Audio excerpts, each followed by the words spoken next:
बिस्मिल्लाहिर्रहमानिर्रहीम। पाकिस्तानियों, आज ख्वाजा आसिफ ने जस्टिस अतर मनल्ला से ये अपील की है कि वो जो वाकया मेरे घर सियालकोट में हुआ है उसकी बाकायदा इंक्वायरी कराएं, और साथ उसने ये मुतालबा किया है कि उस वाकया की सीसीटीवी फुटेज भी वो हमसे मंगवाएं। पहली बात तो ये है कि ख्वाजा आसिफ,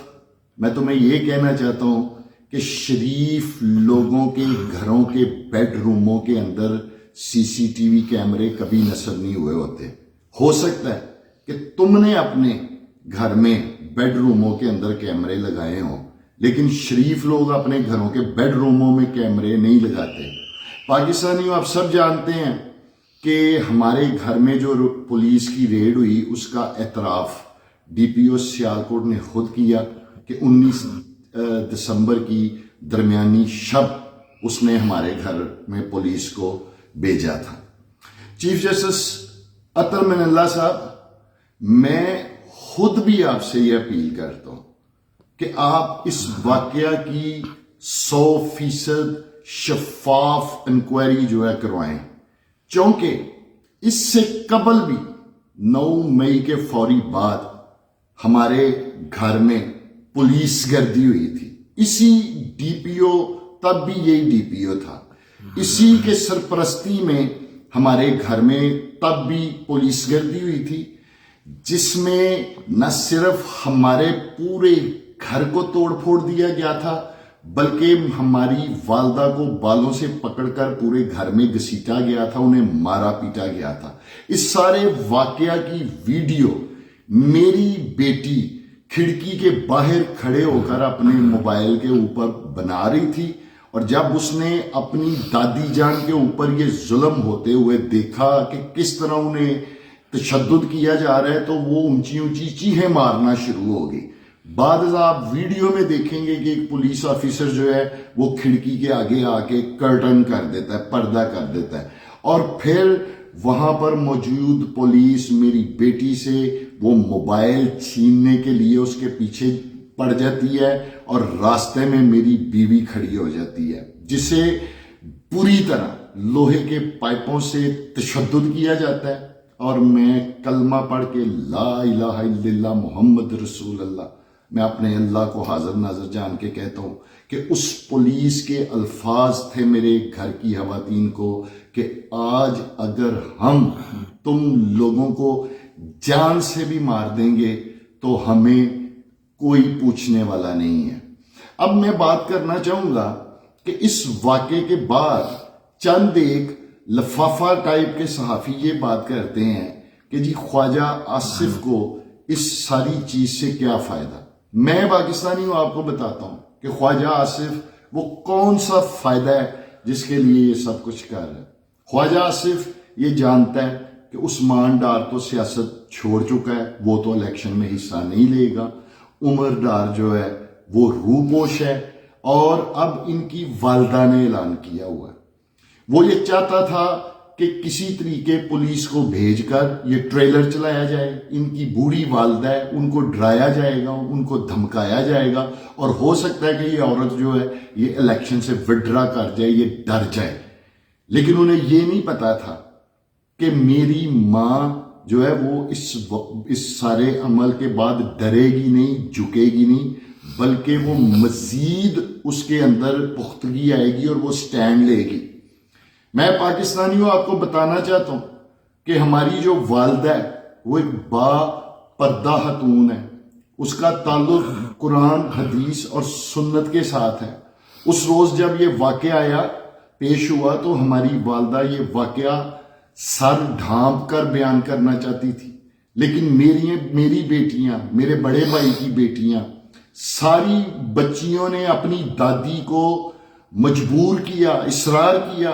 कि आप जो आपके साथ दादो जुल्म हुआ है, जिस तरह हुआ है, आप ऐसे ही कौम के सामने आए, दिखाएं कौम को कि ये इस घर में आए हैं और आपके साथ किस तरह बदतमीजी करके गए हैं और किस तरह इन्होंने आपके गिरेबान के ऊपर हाथ डाला है। आप मत चादर लेके लोगों को बताएं। और हमारी बच्चियों के इसरार के ऊपर हमारी वालदा को قوم کے سامنے پھر اس طرح ننگے سر آ کے بات کرنی پڑی کہ دیکھیں ظلم کی انتہا، کہ یہ ظلم اور جبر کس حد تک پہنچ چکا ہے۔ خواجہ آصف، اب میں تم سے مخاطب ہونا چاہتا ہوں، میں تم سے مخاطب ہوں۔ جانتے ہو سیاست کے میدان میں سب سے بڑا بزدل انسان کون ہوتا ہے؟ سیاسی میدان میں سب سے بڑا بزدل انسان وہ ہوتا ہے جو اپنے مد مقابل لوگوں کے کاغذات نامزدگی جمع نہیں ہونے دیتا۔ میں تو پوری مسلم لیگ سے کہنا چاہوں گا، جس کے لوگ ہمیشہ خود کو شیر کہتے ہیں، یہ مطالبہ تو پوری مسلم لیگ کے لوگوں کی طرف سے آنا چاہیے تھا کہ مت لوگوں کے ہاتھوں سے کاغذ چھینو، مت لوگوں کو کاغذ جمع کروانے سے روکو، مت لوگوں کو ریٹرننگ افسر کے دروازوں سے اغوا کرو، ہم ان کا مقابلہ کریں گے۔ اور خواجہ آصف، اگر شیر نہیں بنے تو کم از کم جو تم لوگوں کا پارٹی کا نشان ہے اس کی تو عزت رکھ لیتے، اس نشان کی عزت رکھ لیتے۔ لیکن تم میں ہمت ہوتی، جرت ہوتی، دلیری ہوتی یا غیرت ہوتی تو ہماری والدہ تمہیں پچھلے 2 مہینے سے کھلا چیلنج دے رہے ہیں، الیکشن کا کھلا چیلنج دے رہے ہیں۔ اگر تم میں ہمت اور جرت ہوتی تو تم اعلان کرتے، تم خود اعلان کرتے کہ جی ہمارا الیکشن ہوگا اور کوئی ہم دونوں کے الیکشن کے بیچ میں انٹرفیرنس نہیں کرے گا، اور یہ ڈنکے کی چوٹ پر ہم دونوں کا الیکشن ہوگا اور فری اینڈ فیئر الیکشن ہوگا، پھر میں مانتا۔ لیکن تم نے ہر طرح سے کوشش کی، اور تم ابھی بھی کر رہے ہوگے کہ کسی طریقے عمر ڈار اور عثمان ڈار کی والدہ جو ہے وہ میرے راستے سے الیکشن میں ہٹ جائیں، کیونکہ تم سمجھتے ہو کہ تمہارا الیکشن آسان ہو جائے گا، تمہارا راستہ صاف ہو جائے گا۔ کاغذات نامزدگی کے دن پاکستانیوں، سینکڑوں کی تعداد میں پولیس نے ہمارے گھر کو چاروں طرف سے گھیرا ہوا تھا، پورے علاقے کو کارڈن آف کر دیا گیا ہوا تھا، پورے علاقے کو، نہ صرف ہمارے گھر کو نہیں، پورے علاقے کو کارڈن آف کر دیا گیا ہوا تھا، بیریئرز لگا دیے گئے ہوئے تھے، نہ کوئی گھر سے جا سکتا تھا، نہ کوئی گھر کے اندر آ سکتا تھا۔ یہ تو اس دن مور ثبت ہوئی کہ پولیس گردی کیوں میرے گھر میں اس دن کروائی گئی۔ ایک ہی مقصد تھا کہ بس کسی نہ کسی طریقے اس خاتون کو، اس عورت کو ڈرایا جائے اور اس کو الیکشن سے باہر رکھا جائے۔ میں پاکستانیوں آپ سے کہنا چاہتا ہوں،